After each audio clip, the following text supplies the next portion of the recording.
आज जयपुर के आर्को palace Sindhi camp में प्रांतीय मुस्लिम तेली महापंचायत के सौजन्य से एक प्रेस कॉन्फ्रेंस का आयोजन किया गया। इस प्रेस कॉन्फ्रेंस में फिल्म अभिनेता अन्नू कपूर द्वारा बनाई गई फिल्म हम दो हमारे 12 को लेकर के मुस्लिम समाज में भारी आक्रोश देखने को मिला। कॉन्फ्रेंस में आए मुस्लिम समाज के ओबीसी बिरादरी के गणमान्य लोगों ने अपनी नाराजगी जाहिर की और सरकार को चेताया कि यदि ऐसा हुआ कि अगर फिल्म से आपत्तिजनक सीन न काटे गए तो पूरे देश में आंदोलन किया जाएगा। इसकी जिम्मेदार सरकार होगी।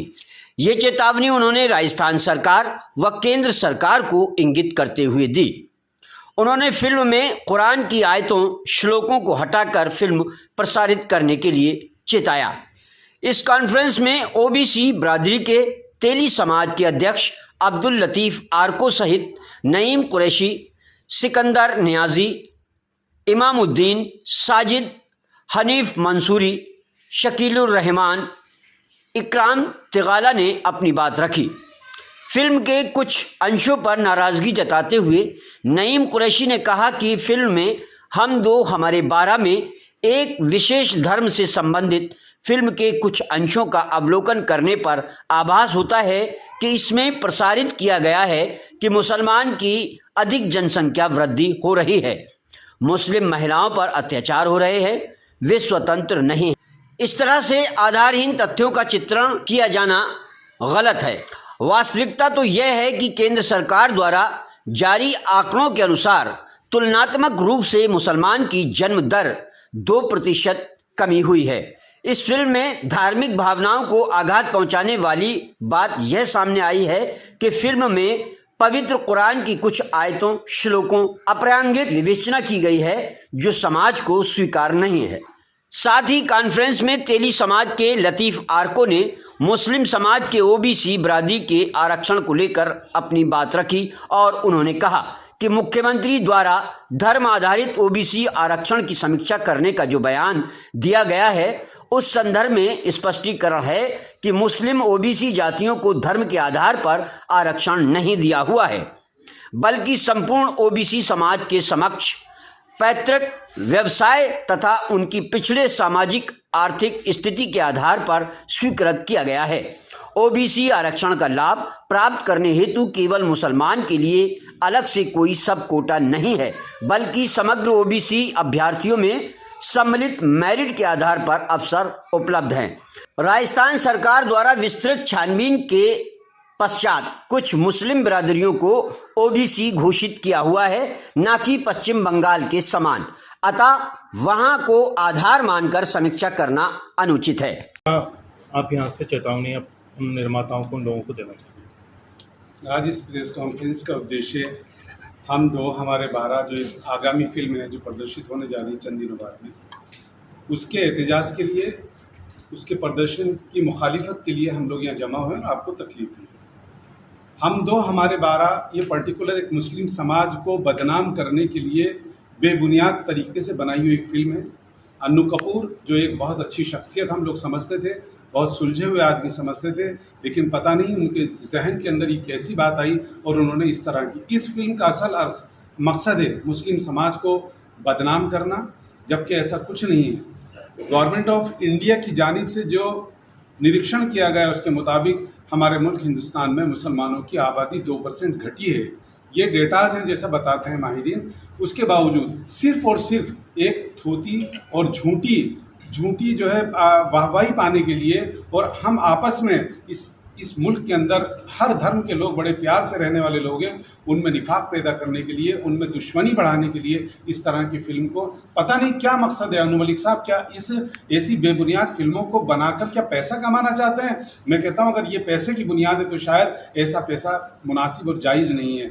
और अगर इस मुल्क के अंदर आपस में लड़ा के, तो क्या इस मुल्क के विकास के अंदर बाधा बनना चाहते हो आप? हमारी बड़े अदब के साथ और बड़े अदब के अल्फाजों के साथ में सेंसर बोर्ड से और हुकूमत हिंद से और सेंसर बोर्ड और अनु मलिक और जितने भी लोग हैं, हम बाकायदगी के साथ में इस फिल्म के प्रदर्शन को लेके हम उसकी मुखालिफत करते हैं और हम उम्मीद करते हैं कि हुकूमत और सेंसर बोर्ड कतई तौर पे इस फिल्म को प्रदर्शित नहीं करेंगे जब तक इसके अंदर ये जो विवादित जो इसके अंदर सीन है उनको हटा के।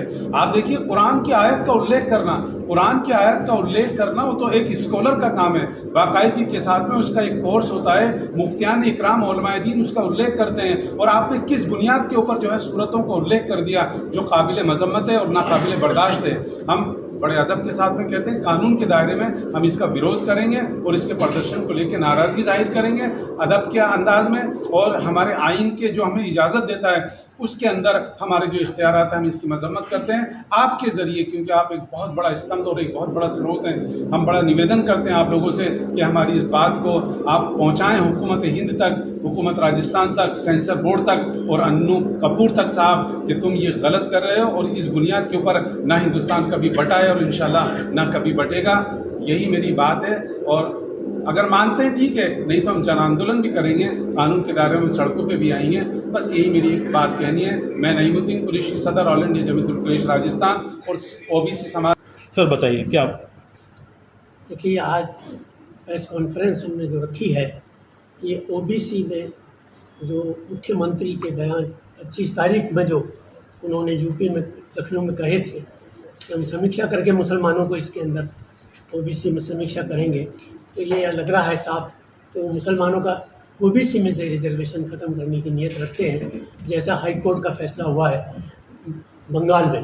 तो बंगाल का जो फैसला है उस फैसले को यहाँ समीक्षा की इसलिए ज़रूरत नहीं है कि यहाँ कोई भी आम मुसलमानों को रिजर्वेशन ओबीसी में नहीं मिला है, बल्कि उन जातियों को रिजर्वेशन मिला है कि जो कमज़ोर हैं या उन जातियों में जो दूसरे समाज की जातियां हैं, उन्हीं जातियों में से जो मुस्लिम समाज में भी वो जातियां हैं उनको रिजर्वेशन मिला है। मुस्लिम होने की वजह से रिजर्वेशन नहीं मिला है, इसलिए ये किसी भी हालत में ख़त्म नहीं किया जा सकता।